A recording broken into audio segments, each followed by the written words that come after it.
আসসালামু আলাইকুম এভরিওয়ান, কি অবস্থা, কেমন আছেন সবাই? অনেকদিন চুপ থাকছি আর চুপ থাকতে পারতেছি না, কারণ এখন অনেক বেশি হয়ে যাচ্ছে, এক্সট্রিম হয়ে যাচ্ছে। আপনারাও দেখছেন লাস্ট যে ঘটনাটা ঘটেছে, এটা নিয়ে অনেকের অনেক প্রশ্ন, অনেক ধরনের কৌতূহল। লাস্ট যে ঘটনাটা ঘটছে এটা হচ্ছে ওই ভদ্রমহিলারই একটা মামলা। ওই মহিলা একটা মামলা করছে আমার নামে, মানে মামলার প্রেক্ষেপে আরেকটা মামলা করছে যে আমি নাকি তাকে ফোন দিয়েছি, হুমকি দিয়েছি, তাকে মেরে ফেলবো এরকম হুমকি দিয়েছি, মামলা না তুললে এগুলা সেগুলা, এটা বলে মামলা করছে। সেই মামলা করছে না, জিটি করছিল, সেই জিটি থেকে মামলা হয়েছে, দেন ওইটা থেকে ওয়ারেন্ট বের হয়েছে। এগুলার আগা মাথা কোনোটাই আমি কিছুই জানি না, বুঝি না। যেহেতু আপনাদের কাছে আমি আসছি আজকে সবকিছু একটু খোলাসা করতে, একটু সুন্দরভাবে কথা বলতে। আসলে আমি চুপ থাকছি, অনেক চুপ থাকতেছি, আমি অনেক ছাড় দিচ্ছি, মানে উনি যা পারতেছে, যত ধরনের বানট কথাবার্তা বলতে পারতেছে বলতেছে। এখন এসে আজকে একটা ভিডিও দেখলাম যেখানে বলতেছে আমি মেয়েদের ব্যবসা করি, মাদক ব্যবসা করি, কিশোর গ্যাং চালাই, আমি খারাপ মানুষ। ঠিক আছে, এত এত বাজে মানুষ, এত বাজে কাজগুলো আমি করতাম, আমার সাথে কেন আপনি ভাই ছিলেন, কেন আমার সাথে এখন পর্যন্ত আমার সাথে থাকার জন্য পাগলামি করতেছেন? যাই হোক, আমি আমি একটা জিনিস বলতে চাই আপনাদেরকে, ভাই কেন ভাই আমাদের বাংলাদেশটা কি এতটাই তুচ্ছতাচ্ছিল্য হয়ে গেছে, বা বাংলাদেশের আইনটা কি এতই তুচ্ছতাচ্ছিল্য হয়ে গেছে? আমার মাথায় ঢুকে না যে সাংবাদিকগুলা ওর সাথে ঘুরে। ভাই আপনারা কি এতটাই গোলাম হয়ে গেছেন ওর, পাচাটা এত কুত্তা হয়ে গেছেন যে ও যা বলতেছে একতরফা কথাগুলো আপলোড করতেছেন, সেই কথার পৃষ্ঠে আপনি কোনো ধরনের প্রশ্ন কেন করতেছেন না? কেন আপনারা কিছু জানতে চান না ওই কথার পৃষ্ঠায়? তারপর আমি হুমকি দিয়েছি যে মামলাটা করছে, সেটাও তো অবশ্যই জাস্টিফাই করবে বাংলাদেশ আইন। আমি বাংলাদেশ আইনের প্রতি অনেক শ্রদ্ধাশীল, অনেক সম্মান জানাই। আমি আশাবাদী এখনো যে বাংলাদেশ আইন আমার জন্য ভালো কিছু করবে ইনশাআল্লাহ। আমি যে ট্র্যাপে পড়েছিলাম সেই ট্র্যাপ থেকে বাংলাদেশ আইনই আমাকে বের করবে ইনশাআল্লাহ। বাংলাদেশের আইনে মেয়েদের জন্য অনেক ভালো ভালো ধারা দেওয়া আছে, ভালো ভালো কিছু আইন আছে, কারণ মেয়েদের প্রতি কিন্তু বেশি নির্যাতন হয়, আর মেয়েরা একটু দুর্বল মানুষ। তো মেয়েদের জন্য একটু ফ্যাসিলিটিস থাকবে, এটা আমিও মানি, এটা আমিও সাধুবাদ জানাই যে বাংলাদেশে এত সুন্দর সুন্দর আইন মেয়েদের জন্য আছে। পুরুষদের জন্য কিন্তু কোনো ধরনের আইন নাই, ঠিক আছে? সেটা নিয়ে আমার কোনো কমপ্লেন নাই। আমার কমপ্লেন শুধু এইখানে যে এত সুন্দর সুন্দর আইনগুলাকে যে অপব্যবহার করে, এইটার কেন স্টেপ নিচ্ছেন না? আইন অন্ধ, আইনের গতিতে চলে, আইন ধারা মোতাবেক চলে, সবই মানলাম, কিন্তু এইগুলা কন্ট্রোল তো আমরা মানুষরা করি। আইনজীবী যারা আছে, বড় বড় কর্মকর্তা যারা আছে, আমরা তো মানুষ, আমরা তো দেখি কি হচ্ছে না হচ্ছে, তাই না? একটা মানুষের ক্যারেক্টার, চরিত্র তো আপনারা দেখতেছেন, বুঝতেছেন। ভাই আমি 2018 সাল থেকে আমার ফ্যামিলিটা আমি রান করি, আমি আমার ফ্যামিলির মেরুদণ্ড। আমার ফ্যামিলিতে 3 জন বাকশ্রবণ প্রতিবন্ধী, আমার ভাই, বোন, ভাবি, ভাস্তি আছে, দেন বাবা, মা, আমি। এটা হচ্ছে আমার ফ্যামিলি। এটা আমি রান করি 2018 সাল থেকে। ওই ভদ্রমহিলার সাথে আমার পরিচয় 2021-এর প্রায় শেষের দিকে। অতএব তার সাথে আমার তিন বছরের মতন একটা সম্পর্ক। এর মধ্যে সম্পর্কটা কিভাবে হয়েছে এটা তো আপনারা যারা প্রথম থেকে আমাকে ফলো করেন বা প্রথম থেকে যারা দেখছেন তারা তো জানেন যে তার সাথে সম্পর্কটা প্রথমে অ্যাজ এ ফ্যান। সে আমার সবসময় বলছে, তার সাথে সম্পর্ক থাকার 1-1.5 বছরও বলছে আমি তার ডাইহার্ট ফ্যান, দ্যাটস ইট। এইভাবেই চলতেছিল লাইফটা, যে সে আমার ফ্যান, সে আমার ওয়েল উইশার। আর সে বারবার বলে যে আমি প্রতারক, আমি টাকা পয়সা নিয়ে চলে গেছি, এটা নিয়ে চলে গেছি, সেটা নিয়ে গেছি। ভাই প্রমাণ দেন, প্রমাণ দিলে আমি প্রকাশ্যে যেই শাস্তি দিবেন, আপনারা জুতার বাড়ি দিলে আমি জুতার বাড়িও নিতে রাজি আছি। যে আমি তাকে কোনো ধরনের ব্ল্যাকমেইল করে বা তাকে কোনো ধরনের ফোর্স করে বা তাকে বাধ্য করছি আমাকে কিছু দিতে, আমাকে টাকা পয়সা দিতে। আমি তার কাছ থেকে লিকুইড মানি নেই কখনো, কখনো টাকা পয়সা নিয়ে তার সাথে আমার সম্পর্ক না। তার সাথে রিলেশনটা ভালো হওয়ার কারণ হচ্ছে সে ইনাফ ম্যাচিওর একটা মানুষ, সে জানে একটা মানুষকে কিভাবে ম্যানিপুলেট করতে হবে, একটা মানুষকে কিভাবে তার কন্ট্রোলে আনতে হবে, একটা মানুষকে কিভাবে চালাতে হবে, সে ভালো করে জানে। সে enough mature, enough educated. Lifestyle তো আমি বলে শেষ করতে পারবো না, ওর কত ধরনের চরিত্র আছে, কত ধরনের লাইফস্টাইল আছে, এগুলো বলে তো আমি শেষ করতে পারবো না। অনেক ধরনের প্রফেশনেও ছিল, যেসব প্রফেশনে থাকতে অনেক হিটলার হতে হয়, অনেক জায়গা থেকে পড়াশোনা করে বেশি, যেখান থেকে হিটলাররাই বের হয়। তো আমার কথাগুলো ওইখানে না, আমার কথাগুলো আপনারা নেগেটিভলি নেন না, অনেক যন্ত্রণা থেকে কথাগুলো বলতেছি। আমারও ব্যক্তিগত একটা জীবন আছে, আমারও ব্যক্তিগত একটা লাইফ আছে। আমি আমার মতন মুভ অন করতে চাই, আমি আমার মতন স্বাভাবিক জীবন যাপন করতে চাই। আমি তার মতন এরকম অশ্লীলতা করতে চাই না এই সোশ্যাল মিডিয়াতে। আর আমি এখন বুঝতে শিখছি, আমি বুঝি যে কি করতে হবে, কোনটা ভালো কোনটা মন্দ, এখন আমি বুঝি। এখন আর ম্যানিপুলেশন কাজ করবে না, সেটা কেটে গেছে, শেষ। সে প্রথম আমাকে এইটা গিফট করছে, সেটা গিফট করছে, এটা দিছে সেটা দিছে, দিয়ে দিয়ে গিফট করতে করতে করতে করতে ভালো একটা সম্পর্ক তৈরি করছে আমার সাথে, যে আমি তোমার ডাইহার্ট ফ্যান। তো একটা ফ্যানের কি চাওয়া থাকে? একটা ফ্যান তো চায় একটু স্টারের সাথে ঘুরবে, স্টারের সাথে ছবি তুলবে, স্টারের সাথে ভিডিও করবে, বা সেও একজন স্টার হবে, অ্যান্ড সে সাকসেস। আপনারা বাংলাদেশের অলিতে গলিতে, চিপা চাপায়, মফস্বল গ্রামে যান, শহরে যান, যেখানেই যান, এই ভদ্রমহিলাকে সবাই চিনে এখন। ঠিক আছে, এটা কার মাধ্যমে হয়েছে? কন্টেন্ট ক্রিয়েশন কে করতো আগে? কন্টেন্ট ক্রিয়েটর কে আগে ফ্যান ছিল কার? এগুলো কি ভুলে গেছেন আপনারা? আমি 2018 সাল থেকে ভিডিও করে আমার পরিবার আমি চালাই। ভাই আমি খুব ছোটখাটো একটা মানুষ, সোনার চামচ মুখে নিয়ে জন্ম নেই, মোটামুটি সোনার চামচ মুখে নিয়ে জন্ম নিয়েছিলাম, কিন্তু আমার বাবার সাথে একটা প্রতারণা হয়ে গেছে। প্রতারণা হওয়ার পর আমরা খুব ক্রাইসিসের মধ্যে দিয়ে কাটাইছি আমাদের জীবনটা, বিশেষ করে আমার লাইফটা আমি খুব ক্রাইসিসের মধ্যে দিয়ে কাটাইছি। যখন থেকে আমি বুঝতে শিখছি, যখন থেকে আমি বুঝের হয়েছি, তখন থেকে মানে অভাব জিনিসটা দেখে দেখে বড় হয়েছি। সো টাকা পয়সা এগুলো অনেক ম্যাটার করে লাইফে। হ্যাঁ, আমাকে যখন একটা মানুষ টাকা খরচ করে এইটা গিফট করতেছে, সেটা গিফট করতেছে, তখন আমার কাছে মনে হয়েছে যে না, সে টাকা খরচ করছে আমার পিছনে, আমি তাকে একটু শ্রম দিই, আমি তাকে সময় দিই, তাকে সে যেটা চায় তাকে আমি দিই। সে ফেমাস হতে চায়, তাকে ফেমাস করে দিই। আমি একটা 2 মিলিয়নের পার্টি করলাম আমার যখন টিকটকে 2 মিলিয়ন হয়েছিল অনেক দিন আগে। 2 মিলিয়নের পার্টি করার সময় একটা ভিডিও আপলোড হয়, সেইখান থেকেই কন্ট্রোভার্সি শুরু মানুষের। ভাই আপনারা পারেনও, ভাই আপনারা পারেনও একটা মানুষের জীবনের কি হবে না হবে, তার ভবিষ্যৎ কি হবে না হবে, you don't give a fucking shit bro. দেন না, খালি নিজের স্যাটিসফ্যাকশন নিয়ে নিজেরা থাকেন। একটা মানুষকে 2টা গালি দিতে পারলে আপনার কাছে মনে হয় যে আপনি শান্তি পাইছেন, আপনি স্যাটিসফাইড, কিন্তু আপনি ঘুমাইলে কিন্তু আপনি ভুলে যাচ্ছেন। কিন্তু আপনি যাকে গালি দিচ্ছেন সে কিন্তু মাথায় রাখতেছে আপনি গালি দিচ্ছেন। আপনার স্যাটিসফ্যাকশন কিন্তু বেশিক্ষণ থাকবে না আপনার সাথে। আমি একটা পার্টি করছি, 2 মিলিয়ন সেলিব্রেশন করছি, ওইখানে আমি কোট পরছি, ওই ভদ্রমহিলা সাদা ড্রেস পরছে। এটা নিয়েও আপনাদের সমস্যা কি? সমস্যা যে আমি বিয়ে করছি, টাকার লোভে বুড়ো বেটি বিয়ে করছে টিকটকার প্রিন্স মামুন। এই গুঞ্জন শুরু করলেন, এখন পর্যন্ত চালাচ্ছেন।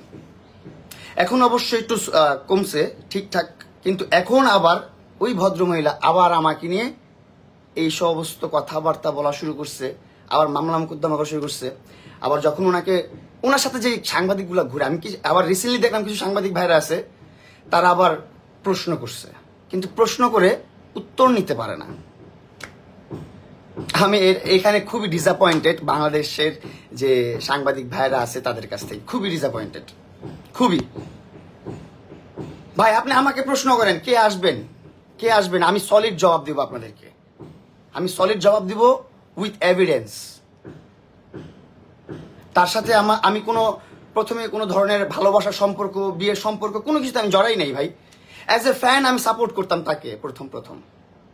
তারপর আস্তে আস্তে কি করলো সে, আমি যখন তার কাছ থেকে সরে আসা শুরু করলাম, সে হাত কেটে ব্ল্যাকমেল শুরু করলো, বিষ খেয়ে ব্ল্যাকমেল করা শুরু করলো। আমার কাছে সকল প্রমাণ আছে, সকল এভিডেন্স আছে আমার কাছে, যে সে যে ড্রিঙ্কস করতেছে, মরে যাবে কান্না করতে করতে, সেই ভিডিও আমার কাছে আছে।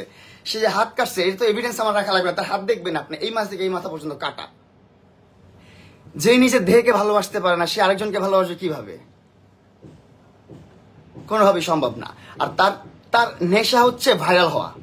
তার ভাইরাল হওয়ার নেশা না হলে, আমি যখন তার কাছ থেকে চলে আসছি, তার কাছ থেকে যখন আমরা আলাদা হয়ে গেছি, কন্টেন্ট করি না আমরা একসাথে, তখন সে চাইলে তার বয়স্ক বা তার সাথে মিলে ম্যাচিওর একটা মানুষের সাথে মিলে কিন্তু সে কন্টেন্ট করতে পারতো। বাংলাদেশে সিনিয়র কন্টেন্ট ক্রিয়েটরের অভাব নাই। তার ইন্টেনশনই হইল নেগেটিভিটি। তার ইন্টেনশনই হইলো ভাইরাল হওয়া, টপ অফ দ্য লাইনে থাকা। আমি কিন্তু আপনারা দেখবেন 1-1.5 বছরের মধ্যে আমাকে নিয়ে কোনো ধরনের কন্ট্রোভার্সি নাই, আমি কোনো ধরনের খারাপ কাজে লিপ্ত না। ব্যক্তিগত লাইফে যদি কিছু করেও থাকি, সোশ্যাল মিডিয়াতে কিন্তু আপনারা কেউ কিছু বলতে পারবেন না, কারণ আমি ওইরকম মানুষ না। আমি শুধুমাত্র আমার ফ্যামিলিটাকে নিয়ে সুন্দরভাবে বাঁচতে চাই, আমার স্বপ্নগুলো পূরণ করতে চাই, দ্যাটস ইট। আপনারা একটা জিনিস সিম্পলি বলি আপনাদেরকে, আমার সাথে যারা কন্টেন্ট ক্রিয়েটর ছিল বা আমার জুনিয়র যারা আছে, তাদেরও আমার থেকে বেশি অ্যাসেট আছে।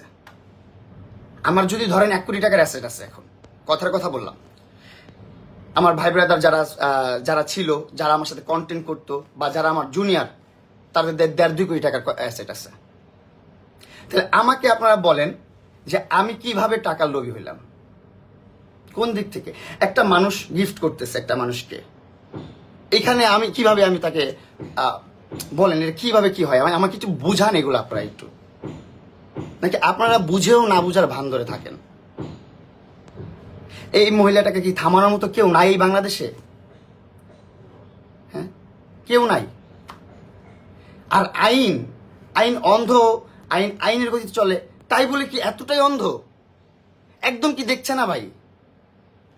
আর কত ভাই, আর কত? কিভাবে কি করবো বলেন? আমি লাইফে কিভাবে আগাবো বলেন? আমি আমার কন্টেন্টের কোয়ালিটি আপডেট করেছি, বিজনেস করতেছি, আগামীতে আরো কিছু বিজনেস স্টার্ট করব, তারপর ফিজিক্যালি নিজেকে স্ট্রাকচার চেঞ্জ করতেছি, নিজের গেট আপ সেট আপ সবকিছু চেঞ্জ করতেছি, সবকিছু পরিবর্তন করতেছি। কেন? সুন্দর একটা জীবন পাওয়ার জন্য, সুন্দর একটা জীবন যাপন করার জন্য। আপনারা যারা এক পাশের কথা শুনে নাচানাচি করেন, মাতামাতি করেন, আপনাদের কাছে আমার হাত জোর করে অনুরোধ, অবশ্যই আপনারা জাস্টিফাই করবেন। আর আমার জায়গায় আপনারা নিজেদেরকে রেখে তারপর প্রশ্ন করবেন।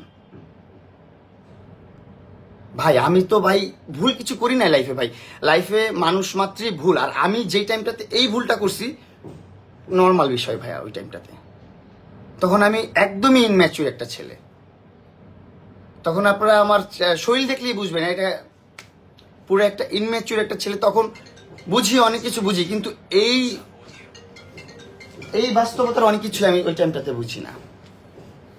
এই বাস্তবতার অনেক কিছু ওই টাইমটাতে আমি বুঝি না।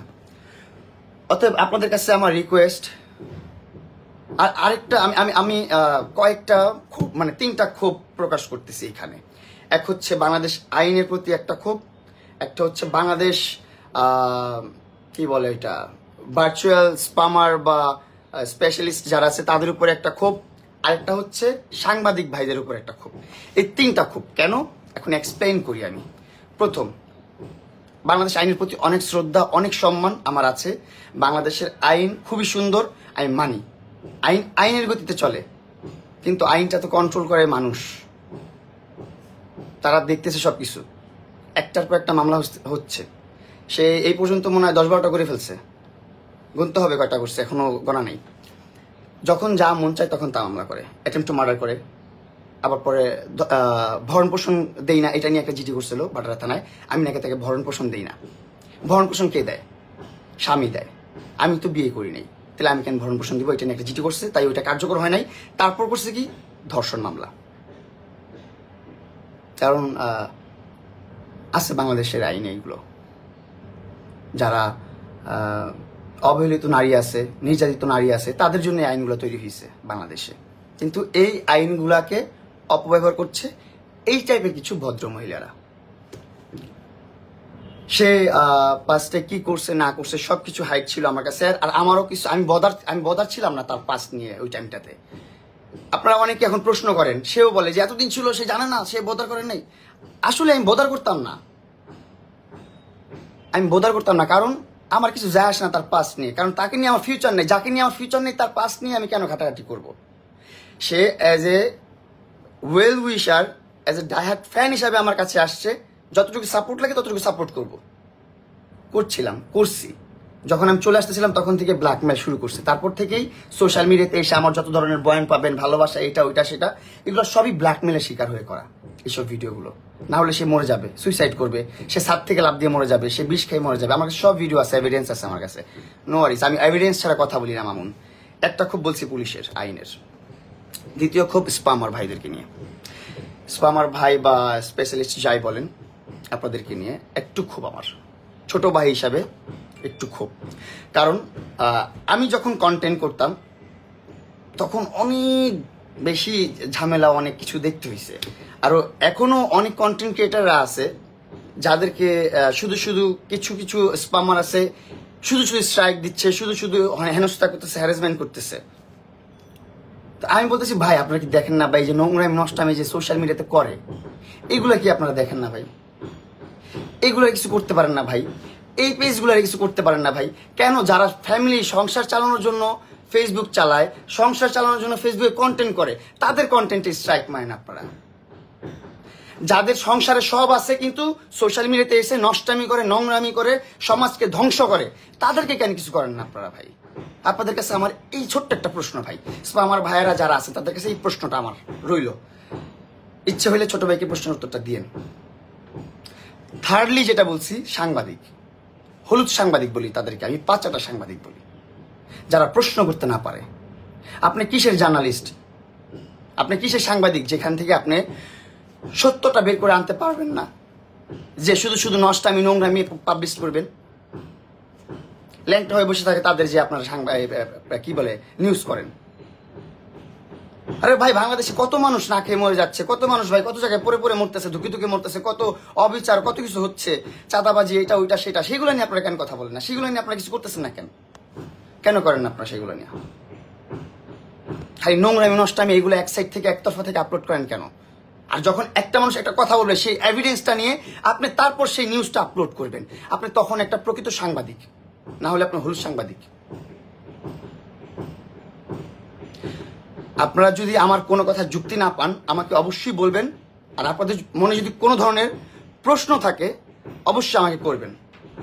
আমি ভুল করছি লাইফে একটা, ভাই একটা মানুষ ভুল করেই ভাই, একবার লাইফে ভুল একবার হয়, দ্বিতীয়বার হয় ডিসিশন নিয়ে, তৃতীয়বার যখন হবে তখন হচ্ছে তার চারিত্রিক সমস্যা, তার ক্যারেক্টারের সমস্যা, সেটা সারা জীবন রিপিট করতেই থাকবে। আপনাদের কোনো প্রশ্ন থাকলে আপনারা করতে পারেন। আর যারা হা দিচ্ছেন ভাই, কোনো সমস্যা নাই, হা দেন, হি দেন, I don't care, it's okay. আর ওই ভদ্রমহিলার সাথে আমার সাথে কখনো কোনো ভালোবাসার সম্পর্ক ছিল না, আমার তরফ থেকেও না, ওনার তরফ থেকেও না। শুধু যেটা ছিল সেটা হচ্ছে প্রয়োজন। আর আমার দিক থেকে ছিল মানবিকতা, যে একটা মানুষ আমাকে এত কিছু দিচ্ছে, এত কিছু করতেছে, ইনভেস্ট করতেছে, তাকে আমি একটু সময় দিই। এটাই ছিল আমার পক্ষ থেকে, এটাই আমার চিন্তাধারা ছিল। আমি এটাই ভাবতাম যে ঠিক আছে, তাকে আমি সময় দিই, তার যখন কাজ শেষ হয়ে যাবে তখন তো শেষই, তখন আমি আমার মতন করে লাইফ লিড করবো সুন্দর করে। কিন্তু না, তার ম্যানিপুলেশন যখন দেখছে কাজ করতেছে না, তখন ব্ল্যাকমেইলিং শুরু হয়েছে। ব্ল্যাকমেইলিং যখন এখন কাজ করতেছে না, তারপর শুরু হয়েছে বাংলাদেশ আইন নিয়ে খেলা করা, মামলা মোকদ্দমা নিয়ে খেলা করা। এই যে ভাই লাখ লাখ টাকা খরচ হচ্ছে, আমার লাখ লাখ টাকা নষ্ট হয়ে যাচ্ছে ভাই। আপনার কি কোর্ট কি এমনি চলে? কোর্ট কি এমনি চলে? আমি আমার কষ্টের কথা, দুঃখের কথা কাকে বলবো? আমাকে যখন পুলিশ ধরছে, আমার লয়ারকে ফোন দিছি, আমার লয়ার বলে 30,000 টাকা পাঠান, তারপর আমি বের করার ব্যবস্থা করতেছি। এটা কখনো বলি না, আমি আজকে কষ্টে বললাম কথাটা, খুব কষ্টে বললাম কথাটা। পরে আমি নজরুল ভাইকে ফোন দিতে বললাম, ওনাকে ফোন দেন। পরে উনি বলতেছে টাকা পয়সা পরে দেখতেছে, আগে ওরা বের করিনি, পরে দেখতেছি। এই জন্য তার জন্য আমার শ্রদ্ধা বেড়ে গেছে, সম্মান বেড়ে গেছে। কিছু কিছু জায়গায় টাকা পয়সা কোনো কিছু না, আবার কিছু কিছু জায়গায় টাকা পয়সাই সব। আমি আমার মতন জীবনযাপন করতে চাই, আমি আমার মতন নর্মাল লাইফ লিড করতে চাই। ওনার মতন এরকম নষ্টামি, নোংরামি, আজব লাইফ আমার জীবনে চাই না, ঠিক আছে? উনি বলে উনি অনেক বড় একটা পরিবেশের মানুষ, অনেক বড় একটা সমাজের মানুষ, আমাকে এনে তার সমাজে আমাকে রাখার যোগ্য করছে। আরে তে নিজেই তো সেই সমাজের যোগ্য না, সে যেই সমাজে থাকে সে তো নিজেই সেই সমাজের যোগ্য না, সে নিজেই তো অযোগ্য, সে নিজেই তো আর্মিদের ফ্যামিলির মান ইজ্জত নষ্ট করতেছে। আমি যতটা আর্মির সাথে পরিচিত হয়েছি, দেখা হয়েছে, প্রত্যেকটা আর্মির একটা কথাই যে এই হচ্ছে আমাদের আর্মি ব্যাকগ্রাউন্ডের মান ইজ্জত ধ্বংস করতেছে। এরে আমাদের আর্মি কমিউনিটির কেউ দেখতে পারে না, বাড়িধারা ডিওএইচএস এর কমিউনিটির কেউ দেখতে পারে না। কেন পারে না? তার ক্যারেক্টারের ঝামেলা, তার চারিত্রিক সমস্যা সবকিছু মিলে। সে চাইলে কিন্তু সুন্দর করতে পারত, আপনারা সাপোর্ট করতেছিলেন তাকে, কারণ নারীর পক্ষেই সবাই থাকে, পুরুষের পক্ষে কেউ থাকে না। দিন শেষে বেটা মানুষের পক্ষে কেউ থাকে না।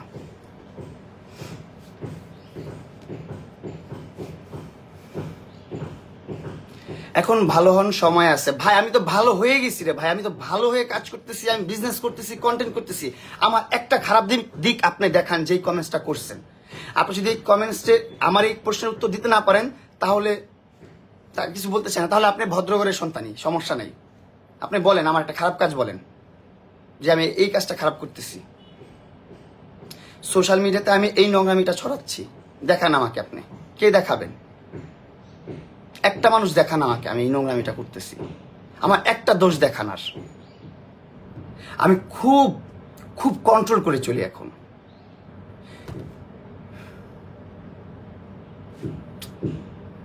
You did wrong your childhood age, but hopefully you understand now. Yeah, I understand now. That's great. আমি বুঝি এখন, কিন্তু কি করব? সে তার মতন কিন্তু নোংরামি নষ্টামি, তার লাইফ কিন্তু থেমে নাই, তার লাইফ কোনোভাবেই থেমে নাই। সে তার মতন করে যাচ্ছে, যেভাবে যা পারতেছে, হাতাহাতি গুতাগুতি, যা মন চায় তা, নোংরামি নষ্টামি। এগুলাকে সমাজ ধ্বংস হচ্ছে না, সমাজ নষ্ট হচ্ছে না। এখন আর আপনাদের সমাজে কোনো সমস্যা হচ্ছে না। যখন প্রিন্স মামুন, আমি কিন্তু এগুলো এরকম কোনো ভিডিও করি নাই। আমি যখন ছিলাম ওর সাথে, আমি নিজেই এইসব ভিডিও করি নাই, এই টাইপের ভিডিও, এরকম নোংরামি নষ্টামি ভিডিও আমি নিজে করি নাই। কারণ আমার ওই টাইমটাতেই আমার মাইন্ডে লাগতো এই জিনিসগুলো। আর এখন তো বুঝেন, এখন বুঝতে শিখছি, এখন জানতে শিখছি, এখন ধাক্কা খেয়ে গেছি। ছোটবেলা থেকে বলতাম, মানে মুরব্বীরা বলতো পাকনা বুড়োই ঘুয়ে পড়ে। শুনতে খারাপ শোনাইলো, কথাটা বাস্তব। ছোটবেলা থেকে পাকনা ছিলাম তো, এই জন্য ঘুরের মধ্যে যেয়ে পড়ছিলাম টাস করে। শুনতে খারাপ শুনতেছে, কিন্তু এটা বাস্তব। মুরব্বীরা যা বলে গেছে এগুলোই ট্রু। আপনাদের কাছ থেকে আমি দোয়া চাই, ভালোবাসা চাই। আমি চাই ওই ভদ্রমহিলা আমাকে নিয়ে একটা পোস্ট না করুক। ওই ভদ্রমহিলা, আরেকটা কথা বলি, আপনারা যে বলেন আমি টাকার লোভে বুড়ির সাথে সংসার করছি, বুড়ি বিয়ে করছি, এটা করছি সেটা করছি। আরে ভাই কি বলেন আপনি? কয় টাকা দিচ্ছে আমার পিছনে? কয় টাকা ইনভেস্ট করছে? ও কয় টাকা আর্ন করছে? আপনার কোনো আইডিয়া আছে? ওর কয়টা মনিটাইজেশন ওয়ালা পেজ আছে? আপনার কোনো আইডিয়া আছে? ওর 15টা মনিটাইজ ওয়ালা পেজ আছে, 15টা। আর আমার মাত্র একটা পেজ, এই যে প্রিন্স মামুন, একমাত্র একটা পেজ আমার। আর ওর 15টা মনিটাইজ ওয়ালা পেজ আছে, যেখানে নিয়মিত পোস্ট করে, এভরিডে পোস্ট করে আমার ভিডিওগুলো। আর ওইগুলা ভিউ হতে থাকে, ভাইরাল হতে থাকে। আর ওর এক একটা পেজের মধ্যে 3 লাখ, 4 লাখ, 5 লাখ, 6 লাখ, 7 লাখ, 12 লাখ, 13 লাখ এরকম করে ফলোয়ার্স। কে ব্যবসায়ী এইখানে? কার ইন্টেনশন কি আপনারা ভাবেন তাইলে একটু? আমার শুধু ইন্টেনশন একটাই, আমার স্বপ্নগুলো পূরণ করব, আমার ফ্যামিলি নিয়ে আমি সুন্দরভাবে জীবনযাপন করব, দ্যাটস ইট। এর বাইরে আর কোনো কিছু নাই। ভাইরাল হতে হবে এই নেশা আমার নাই। বাংলাদেশের আনাচে কানাচে মুফস্সলে গেল, প্রিন্স মামুন নামে যেটা নাম আছে তারা জানে, একটা ব্যক্তি বাংলাদেশে আছে সেটা মানুষ জানে। আমার ভাইরাল হওয়ার কোনো নেশা নাই। ভাইরাল হওয়ার নেশা যাদের আছে তারা দেখবেন এসে সোশ্যাল মিডিয়াতে নষ্টামি করে, নোংরামি করে, মারামারি করে, ঝগড়াঝাটি সৃষ্টি করে, কন্ট্রোভার্সি করে, এই রে পুক করে, এই রে পুক করে, এই রে গালি দেয়, এই তারে গালি দেয়। আপনারা কখনো দেখছেন আমারে কোনো কন্টেন্ট ক্রিয়েটারকে গালি দিতে? আপনারা কখনো দেখছেন কোন রোস্টারদেরকে গালি করতে আমাকে? আপনারা কখনো দেখছেন আমাকে?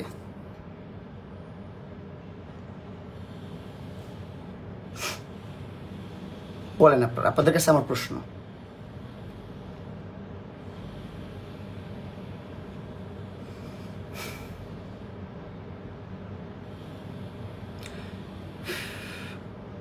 তুমি যখন ফকিন্নি ছিলে তখন তো ভাইরাল হয়ে গেছো, তুমি এত কথা বলো। এই যে সুন্দর একটা কমেন্টস করছেন ভাইয়া, উত্তর দেওয়ার মতো একটা কমেন্টস করছেন। আমি যখন ফকিন্নি ছিলাম তখন নাকি আপনাদের ওই আপুটা আমাকে নিয়ে যেয়ে বড়লোক করে দিছে, তাদের স্ট্যাটাসের সাথে আমাকে ম্যাচ করে দিছে। স্টুপিটের বাচ্চা কোথাকার। ইচ্ছা করে কানে নিচে 4-5টা মারি একসাথে ধাপ ধাপ করে। ছাগল কোথাকার। আমি 2018 সাল থেকে ফ্যামিলি রান করতেছি। তখন আমি ইনম্যাচিওর। তখন আমার বয়স কত হবে, 16-17 এরকম কিছু একটা। তখন থেকে আমি আমার ফ্যামিলি রান করি। ঠিক আছে, বাপের হোটেলে খাও তো বুঝো না বিষয়টা। যখন বাপ নামের ছায়াটা চলে যাবো উপর থেকে, তখন বুঝবা কত ধানে কত চাল। স্টুপিড কোথাকার।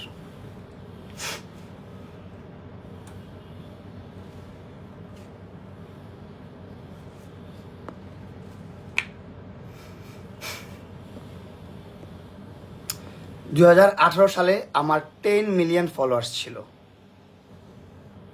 ফর ইউর কাইন্ড ইনফরমেশন, আমার 10 মিলিয়ন ফলোয়ার্স ছিল 2018 সালে। ঠিক আছে, যেটা বাংলাদেশের সর্বপ্রথম আমি অ্যাচিভ করছি as a short platform content creator হিসাবে। তারপর থেকে আমাকে নিয়ে রোস্টিং শুরু হইলো। করতে করতে করতে করতে করতে অনেক পরে এই চ্যাপ্টার আসছে, অনেক পরে 2021 সালের শেষের দিকে আসছে এই চ্যাপ্টারটা। সরি ভাই, একটু রুড হয়ে গেছিলাম। যে কমেন্টসটা করছেন যাকেই বলছি, ডোন্ট মাইন্ড, রাগ করেন না।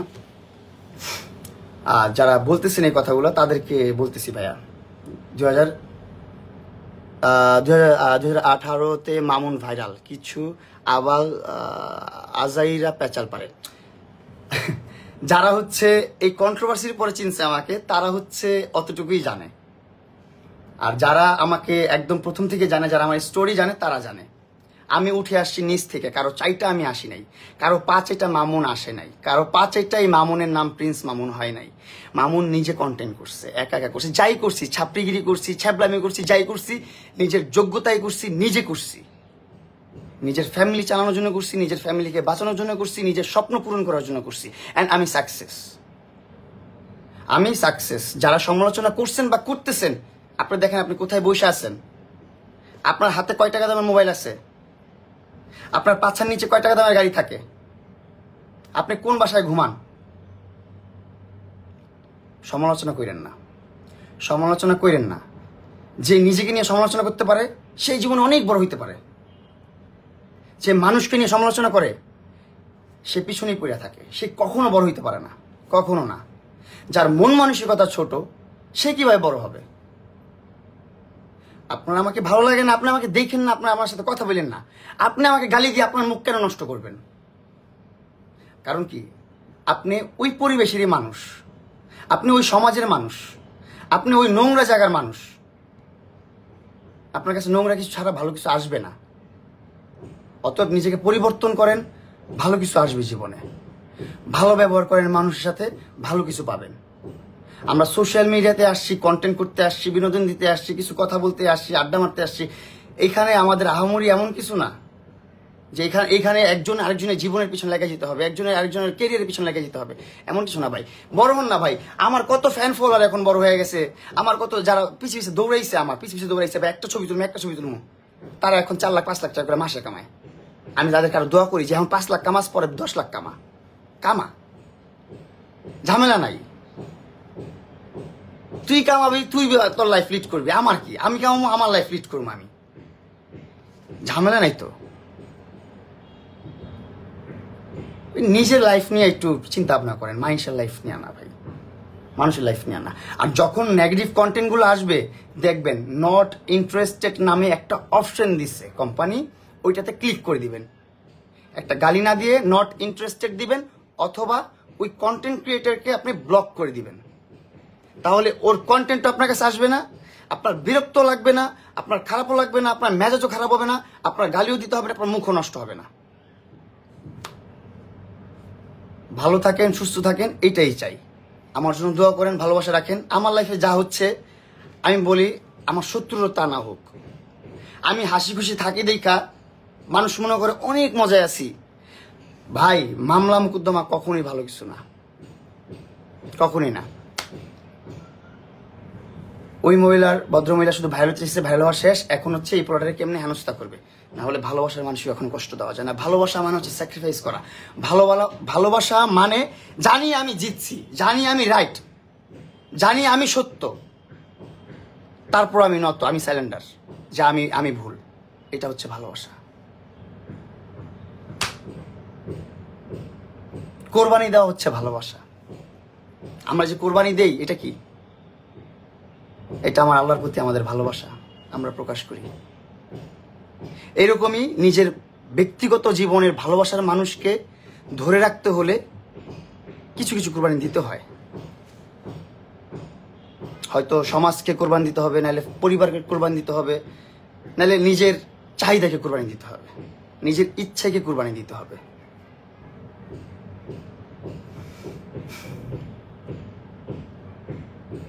ভালোবাসা সবার জীবনে আসে না। ভালোবাসা আল্লাহ তাআলার অনেক বড় একটা নিয়ামত। আর এই ভালোবাসা যোগ্য সবাই না। আর একটা জিনিস কি, ভালোবাসা সবসময় ভুল মানুষের জন্যই হয়।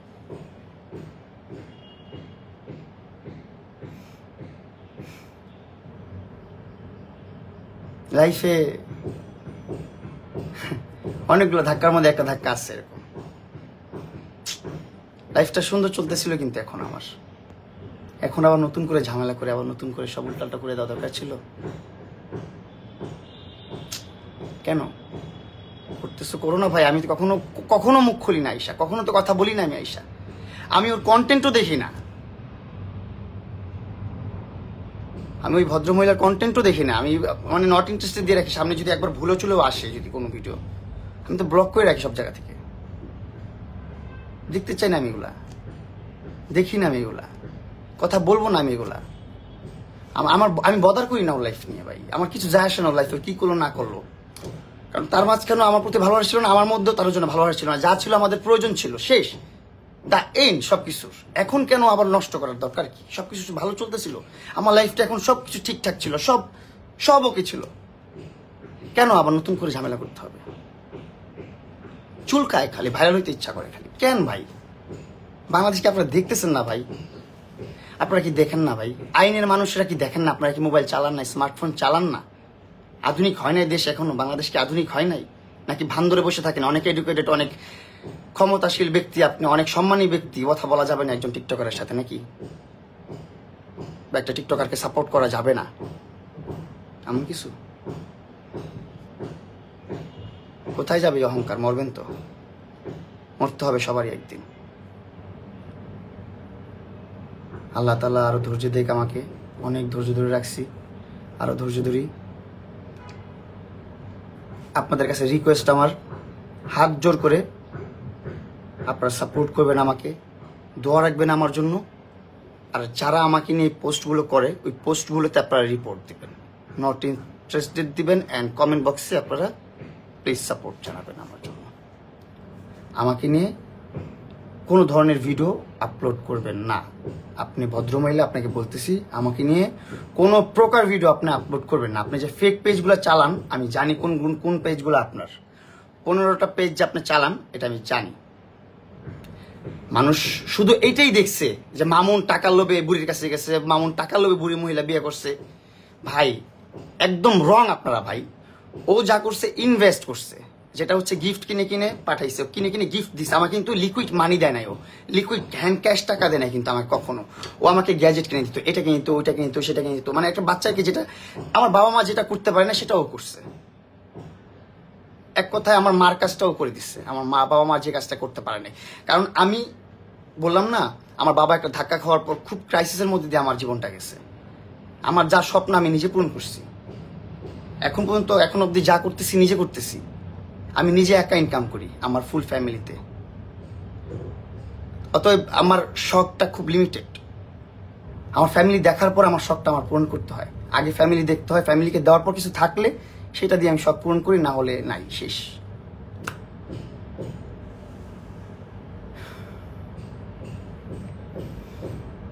বললে অনেক কথাই বলার আছে, বেশি কথা বলতে চাই না। অলরেডি অনেক বড় হয়ে গেছে লাইফটা। যদি কোনো ভুল কথা বলে থাকি অবশ্যই ক্ষমা সুন্দর দৃষ্টিতে দেখবেন আপনারা। আরও অনেক না বলা কথা আছে লাইভ ইন করার পর যেগুলো মাথায় আসবে, যে কথাটা বললে ভালো হইতো। যাই হোক, আপনারা বুঝে নিন। ছোট মানুষ আমি যতটুকু পারছি বুঝাইছি। ওই ভদ্রমহিলার 15টা মনিটাইজ করা পেজ আছে, 15টা পেজ থেকে ইনকাম হয় টাকা। ভাই যা ইনভেস্ট করছে তার 4-5 গুণতে পেয়ে গেছে রিটার্ন অলরেডি তার ফেসবুক পেজগুলো দিয়ে।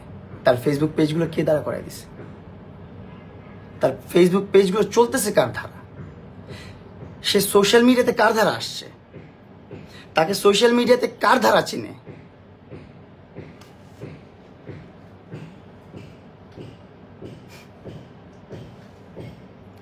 অকৃতজ্ঞ। সে যদি আমার পিছনে 10 টাকা খরচ করে থাকে, সে 50 টাকা ইনকাম করছে সোশ্যাল মিডিয়া দিয়ে। এই যে বিভিন্ন ব্র্যান্ডের ফিতা কাটতে যায়, কার অবদানে যায়? এখন সে কিভাবে সেলিব্রিটি হয়ে গেল? সে ফিতা কাটার যোগ্য হলো কিভাবে? কিভাবে হলো সে? বলেন আপনারা।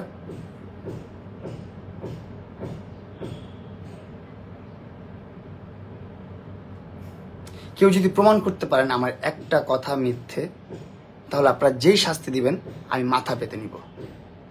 আর আপনারা আমার প্রত্যেকটা কথার, যেই কথার আপনারা এভিডেন্স চাবেন, প্রমাণ চাবেন, আমি দিব।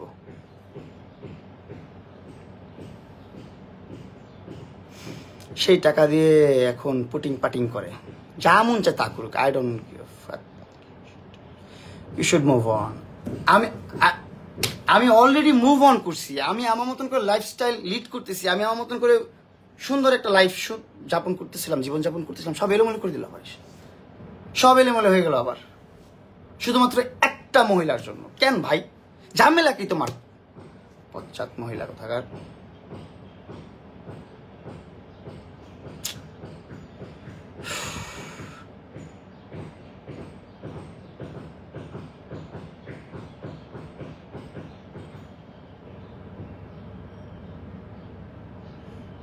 বাংলাদেশে এমন কোনো মানুষ নাই, বাংলাদেশে এখন কোনো পুরুষ নাই, এখন কোনো বাংলাদেশে কোনো আইন নাই, বাংলাদেশে কোনো কিচ্ছুই নাই, এখন কিচ্ছু নাই। আইনের মতো চলতে থাকবে, আর আমি সারা জীবন কোর্টের মধ্যে দৌড়িতে থাকবো। কিচ্ছু করার নেই তার, আর কিচ্ছু করার নেই।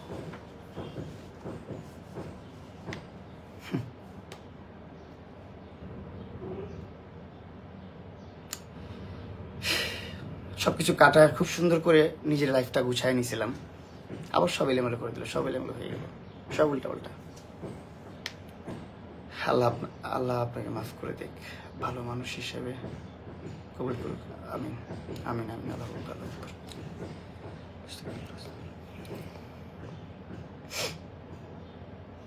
ভাই আপনারা বলেন, এখন প্রতারক কে? প্রতারক কে? তার খেলাই এটা, তার নেশাই এটা। প্রথম ওর ইন্টেনশনই ছিল ভাইরাল হওয়া। কীভাবে ভাইরাল হবে? তার মাও কুকিং চ্যানেল চালায়, তাদের ফ্যামিলি থেকে, তারা আর্মির, বাবাই তার আর্মি দেখে থেকে যেতে সবাই আর্মি হবে। যাই হোক, তার মাও কুকিং চ্যানেল চালায়। 2010 সালে ইউটিউবিং করতো তার আম্মু। 100-200 সাবস্ক্রাইবার আছে মনে হয়, তার আসছিল 0 সাবস্ক্রাইবার। তার অনেক ইচ্ছে ছিল ভাইরাল হবে। তার টার্গেট হলো কে? বাংলাদেশের। তখন তো আমি আলোচিত ছিলাম, কারণ হচ্ছে আমি সর্বোচ্চ ফলোয়ার্স গেইন করছি ওই টাইমটাতে। আমি প্রিন্স মামুন সর্বপ্রথম শর্ট প্ল্যাটফর্মে 10 মিলিয়ন ফলোয়ার্স অ্যাচিভ করছি আমি। তখন তার টার্গেট আমি পড়ে গেছি, কিন্তু এগুলো তো আমি বুঝি নাই। সে টার্গেট করছে যে এই ছেলেটাকে ম্যানিপুলেট করব, এই ছেলেটাকে নিয়েই ভাইরাল হব নেগেটিভ ওয়েতে। আমার কিন্তু কোনো ইন্টেনশন ছিল না যে এরকমভাবে ভাইরাল হবো, বা মানুষ এরকম কিছু বলবে, মানুষ এরকম কিছু ওয়ার্ড ইউজ করবে, এরকমভাবে আমাকে ছোট করে অসম্মানই করবে, এরকম কিছু হবে, এগুলো কখনো আমার মাথায় ছিল না, কখনোই না। এখন তার সাথে আমি যখন সম্পর্কে জড়াই তখন ভালো একটা সম্পর্কে জড়াইছি, বন্ধুত্বের সম্পর্কে জড়াইছি। এজ এ ফ্যান, সে আমার ফ্যান, সে আমাকে সাপোর্ট করতেছে, সে আমাকে এইটা গিফট করতেছে, সেটা গিফট করতেছে, এটা করতেছে, সেটা করতেছে। তখন গিফট পাওয়াটা আমার কাছে নর্মাল, কারণ তখন আমি লাইকিতে লাইভ করি। লাইকিতে লাইভে আমার এভরিডে আমার 20,000 30,000 করে গিফট আসতোই নর্মালি। তখন আমার মান্থলি ইনকাম 3 লাখ 4 লাখ 5 লাখ করে ছিলই নর্মালি। আমি লাস্ট মান্থ ইনকাম করছিলাম যখন মানে ছেড়ে দিচ্ছি, আমি কাজ করতেছি না, ওই টাইম আমি 60,000 টাকা ইনকাম করছি, 60,000 টাকা ইনকাম করছি। কোনো কাজ করি নাই, শুধু লাইভে বসে থেকে, শুধু শুধু কিচ্ছু না, শুধু লাইভে বসে বসে আমার 3 লাখ 4 লাখ টাকা করে আসতো লাইকিতে। তারপর স্ন্যাক অ্যাপ এসে আমাকে 3 মাসে প্রায় আপনার অনেকগুলো টাকা দিচ্ছে। এগুলো শেয়ার করতেছি আপনাদের সাথে, এখন করতে হবে, কিছু করার নেই তো। আপনারা তো বলেন যে এই টাকা নিয়ে উঠতে, এই জন্য সেই জন্য লোভ করছি, এটা সেটা করছি, আপনারা ভুল, আপনারা সবাই রং। ভুল মানুষের কখন বিচার হয় না পৃথিবীতে। কত বড় বড় রাজনীতিবিদ, কত বড় বড় মার্ডারার, কত বড় বড় স্মাগলার, কত বড় বড় মাদক ব্যবসায়ী ঘুরে বেড়াচ্ছে, কত কিছু করতেছে। যারা প্রকৃত ধর্ষক তারা ঘুরে বেড়াচ্ছে। আমার মতন একটা পোলা নাকি তার মতন মহিলারা ধর্ষণ করছে, এটা আবার অ্যাকসেপ্টেবল হয়েছে।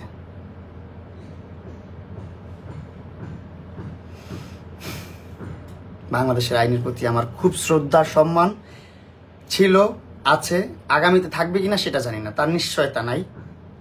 যদি বাংলাদেশ আইন সুন্দর কিছু করে আমার জন্য, ইনশাল্লাহ সম্মান সারা জীবন থাকবে আমার। যেহেতু এখন কোনো কন্ট্রোভার্সি নাই, ইনশাল্লাহ আগামী তো পাবেন না, এটা আপনাদের কাছে আমার কথা রইল। ভালো কিছু দেখবেন, ভালো কিছু আসবে ইনশাল্লাহ আমার ধারা। ভালো থাকবেন। এমন হইতে পারে সোশ্যাল মিডিয়াও ছেড়ে দিতে পারি, ভালো লাগে না। রিয়েল লাইফে শান্তি না মিললে, বাস্তব জীবনে শান্তি না থাকলে সোশ্যাল মিডিয়া দিয়ে কি হবে? তারপর যারা অনেকে বলে এত টাকা খাইয়া ভেগে গেছোস, টাকা যখন খাইছিস তখন মজা লাগছে, এখন মজা লাগে না। আরে ভাই আমি কি টাকা খাইছি, কি কস? ছাগলের মতন কথাবার্তা ভাই, আনকালচারের মতন কথাবার্তা।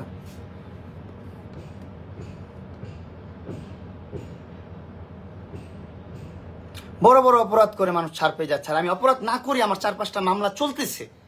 What the fuck? আমার নামে, আমি যে ছেলে, আমার নামে একটা লাল কালির দাগ একটা থানায় নাই, একটা লাল কালির দাগ নাই।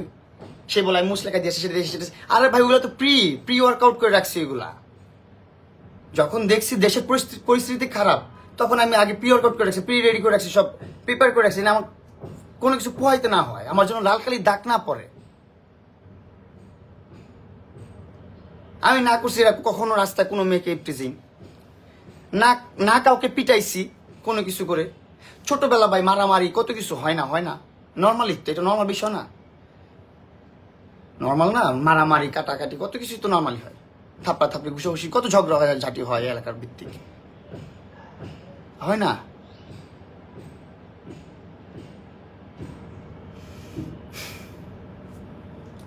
আমি নাকি নারী ব্যবসা করি, আমি নাকি মাদক ব্যবসা করি, আমি নাকি কিশোর গ্যাং চালাই, এগুলোর প্রমাণ চাচ্ছে না কেন? এই সাংবাদিক, যেই সাংবাদিকটা পাবলিশ করছে এই ভিডিওটা, সেই সাংবাদিক স্টুপিডের বাচ্চা কেন তার প্রমাণগুলো নিল না? কেন নিল না? আমি মাদক ব্যবসা করলে আইন দেখে না? আইন কি অন্ধ? আমি মাদক ব্যবসা করবো কেন? ছাগলের বাচ্চা কোথাকার। আমি নারী ব্যবসা করবো কেন? কি ধরনের কথাবার্তা এগুলা? আমি নাকি কিশোর গ্যাং চালাই, 143 কিশোর গ্যাং আমার। 143 আমার ট্যাগ নেম, আমার টিম নেম, এটা 143 আমার ট্যাগ। 143 যারা ইউজ করবে তারা আমার টিমের লোক। গ্যাং কি আছে আবার? এটা গ্যাং কি? যেই মস্তিষ্কের সে সেটাই চিন্তা ভাবনা করবে। আমি একটা জিনিস আপনাকে এক্সাম্পল দেই, যেমন এই যে আতরটা, আমি আতর ইউজ করতে খুব পছন্দ করি। এটা আহামরি অত এক্সপেন্সিভ না, খুবই রিজনেবল অ্যান্ড অ্যাফোর্ডেবল একটা আতর, চকলেট মাস্ক। এইটা যখন আমি গায়ে দেই, গায়ে যখন ঘুরি, কিছু মানুষ বলে তোমার শরীর থেকে খুব সুন্দর চকলেটের গন্ধ আসতেছে। আবার কিছু মানুষ বলে এই কি খেয়ে আইছিস তুই, কি করছস, খারাপ কাজটাজের মধ্যে লিপ্ত হয়ে গেলি নাকি? তাহলে কিন্তু এখানে বোঝা যায় বিষয়টা। আরেকটা, এটা বোঝার জন্য আরেকটা গল্প বলি। একটা নদীর পাড়ে বা একটা পুকুরে ভোর 5টার দিকে আপনার 2টা মানুষ আসছে ফ্রেশ হইতে। একজন হচ্ছে হুজুর, একজন হচ্ছে চোর। হুজুর উজু করতেছে, নামাজ পড়বো। হুজুর মনে মনে কইতেছে লোকটা কত ভালো, সকাল সকাল আরামের ঘুম হারাম কইরা আল্লাহর পথে আসছে নামাজ পড়তে, মাশাল্লাহ বইলা সে উজু টুজু করতেছে। সৌরি পাশ থেকে কি বলতেছে, ওই শালার বে শালা, আমি ভাবছিলাম আমি একলাই চোর, সকালবেলা আরেক চোর আয়া পড়ছে। যে যেমন তার চিন্তা ভাবনাও তেমন। হুজুর ভাবছে সে নামাজ পড়তে আসছে, চোর ভাবছে সে চুরি করতে আসছে।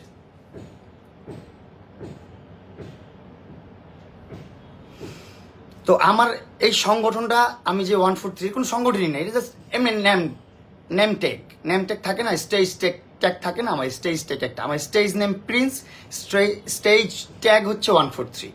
এগুলো কখনো বাস্তব লাইফের সাথে মিলাবেন না আপনারা। সোশ্যাল মিডিয়া একটা লাইফ, স্টেজ নেম কি এইটা বুঝতে শিখবেন আগে। প্রিন্স মামুন, অনেকে বলেন প্রিন্স, নিজের নাম নিজে প্রিন্স লিখেন, এটা হচ্ছে ভাই আমার স্টেজ নেম, এটা প্ল্যাটফর্ম নেম, এটা সোশ্যাল আইডি নেম। সো এইগুলো বুঝতে শিখতে হবে আগে, তারপরে এগুলো নিয়ে কথা বলবেন।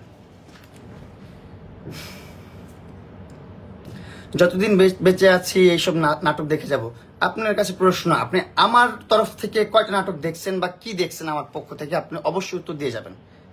যার সাইড থেকে দেখেন তার সোশ্যাল অ্যাকাউন্টগুলোতে যেই কমেন্টসগুলো করবেন, আমার এখানে না। ভাই আপনার জন্য দোয়া ও ভালোবাসা অবিরাম, আপনি আপনার গতিতে চলুন, মানুষের কথায় কান দিয়েন না। আমি মানুষের কথায় কখনোই কান দেই না, কখনোই না। আমি কোনো আমি সমাজ নিয়ে বদার না। আমি এখনো অনেক বদার করি, এখনো অনেক চিন্তা ভাবনা করি যে না, সমাজ এখন মেনটেন করতে হবে, সমাজ নিয়েই বাঁচতে হবে। কারণ দিন শেষে মানুষের ব্যবহার চরিত্র ছাড়া কিছুই থাকে না পৃথিবীতে। আমার গাড়ি, বাইক, বাড়ি সবকিছু শেষ হয়ে যাবে। আমি যখন ভাবি আমি যখন মরে যাব, ধরেন আমি শেষ আজকে, কালকে কি হবে? আমার কিছুই থাকবে না। আমার গাড়ি হয়তো বিক্রি করে দিবে, বিক্রি করে তারা জীবনযাপন করবে সুন্দর করে, বাইকগুলো বিক্রি করে দিবে, আমার শখের জিনিসগুলো বিক্রি করে দিবে, কিছুই থাকবে না। তো কি থাকবে? আমার ছেলেরা পর্যন্ত আমাকে স্মরণ করবে, আমার ছেলের পর যে পিড়িগুলো আসবে তারা কেউ তো আমাকে মনেই রাখবে না। আপনারা কয়জন আপনার দাদাকে কয়বার মনে করেন? আপনারা যারা সোশ্যাল মিডিয়াতে এখন লাইভে আছেন সবাইকে একটা প্রশ্ন, আপনারা আপনার দাদাকে কয়বার মিস করেন? করলেন আপনার দাদাকে, আপনার দাদার দাদাকে আপনি কয়বার করেন? আপনার দাদার নামটা আপনি বলেন তো পারলে কমেন্ট বক্সে। কিচ্ছু থাকবে না এই দুনিয়াতে। সুবহানাল্লাহ, আলহামদুলিল্লাহ, লা ইলাহা ইল্লাল্লাহ, আল্লাহু আকবার।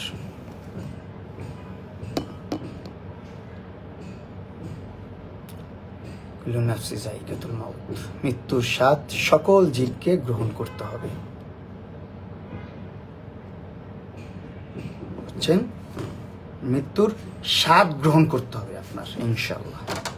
আল্লাহ হাফেজ, ভালো থাকবেন, সুস্থ থাকবেন। আমার কোনো কথায় যদি কোনো ভুল ত্রুটি হয়ে থাকে অবশ্যই ক্ষমা সুন্দর দৃষ্টিতে দেখবেন, আমার জন্য দোয়া রাখবেন। আর কি হবে, দোয়া করে ভালো থাকবেন। আল্লাহ হাফেজ, দোয়া না করলেও চলবে। ভালো থাকবেন, লাভ ইউ।